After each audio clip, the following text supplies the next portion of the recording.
12 जून 2025 भारत के इतिहास में एक ऐसा दिन है जो अगले कई पीढ़ी तक भूल नहीं पाएगा।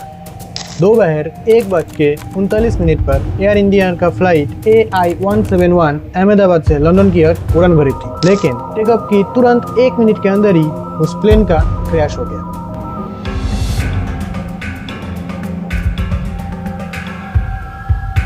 और उस प्लेन में मौजूद 240 लोगों से भी ज़्यादा लोगों को तुरंत मौत हो गई। और वो प्लेन जाके जहाँ गिरा वो एक मेडिकल कॉलेज था। कुछ इंटर्न डॉक्टर वहाँ खाना खा रहे थे, यानी कि अपना लंच कर रहे थे, और उन सब की भी जान चली गई।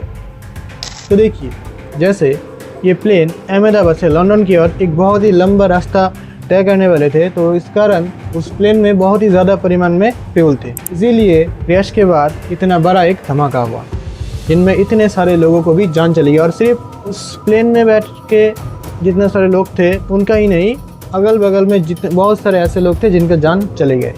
न्यूज़ के मुताबिक ये एक ऐसा प्लेन है जिसका क्रैश होने का संभावना बिलियंस में 1 है, यानी कि बिल्कुल ना के बराबर है। लेकिन 100% तो नहीं है ना। मेरा आप लोगों से बस एक ही रिक्वेस्ट है, अफवाह मत फैलाइए। जो हो गया है ये बहुत ही एक दर्दनाक घटनाएं है, हम सबको बहुत ही दुख देता है, लेकिन हम सबसे भी ज़्यादा उनकी जो परिवार है, जो उनका अपने लोग हैं, उनको भी उससे कई ज़्यादा दुख हो रहा है। आप लोगों को बनना है स्ट्रॉन्ग। ये क्रैश के बाद बहुत सारे ऐसे लोग भी होंगे जो अपने अपने फ़ायदे के लिए मीडिया में आके कुछ भी कहेगा। आपको उन सारे चीज़ों को इग्नोर करना पड़ेगा। अब जैसे इस प्लेन का क्रैश ना होने का इतने ज़्यादा संभावना थे, लेकिन फिर भी ये क्रैश हो गया ना। और जो लोग उस 242 लोगों में से सिर्फ एक ही लोग उस प्लेन से बच के बाहर आ पाए, उनका भी तो बचने का कोई संभावना नहीं थे, लेकिन वो बच के आ गए। तो ये एक तरीके से आप लक भी कह सकते हैं। लेकिन मेरा आप लोगों से सीधे सीधा एक रिक्वेस्ट है, मीडिया में जो कुछ भी दिखाया जा रहा है सारा का सारा बहुत सारे लोग अपने अपने फ़ायदा के लिए दिखा रहा है। तो प्लीज़ अफवाह मत फैलाइए। अब खुद के अंदर एक सवाल बना के रखिए, लेकिन एक बात याद रखना, अभी तक ब्लैक बॉक्स ओपन नहीं हुआ है। और ब्लैक बॉक्स वो डिवाइस होता है जिस प्लेन में जो कुछ भी होता है उस सब का रिकॉर्ड उस ब्लैक बॉक्स में रहता है, जो कि अभी तक ओपन नहीं हुआ है। तो कोई भी अगर आपको कुछ भी कह रहा है अपने माइंड के बेसिस पे कह रहा है, क्योंकि अभी तक कोई बिल्कुल 100% गारंटीड रीज़न नहीं है। कुछ लोग तो ऐसा कह रहे हैं कि एक साथ दोनों इंजन फेल हो गए थे, और कुछ लोगों को तो ऐसा भी कहना है कि एक साथ दोनों इंजन कभी फेल हो ही नहीं सकता, यानी कि उसका जो संभावना है बहुत ही कम है।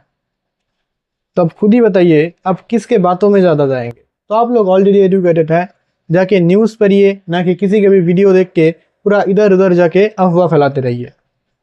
जब ब्लैक बॉक्स ओपन हो जाएगा तब जाके हमें असलियत पता चलेगा। एकमात्र ब्लैक बॉक्स रिवील होने के बाद ही अब ये कह सकते हैं कि जो कह रहा है कि एक साथ दोनों इंजन डाउन हो गया था, हो सकता है कि वो भी सच हो।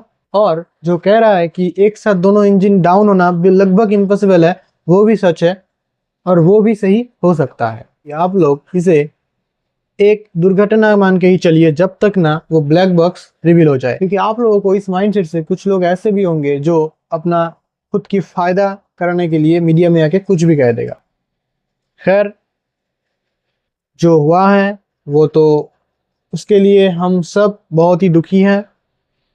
हम ऊपर वाले से ये दुआ करते हैं जो चले गए हैं उनका आत्मा का शांति दे, और जो उसके घर वाले हैं उन सब का उसका दुख सहने की क्षमता दे।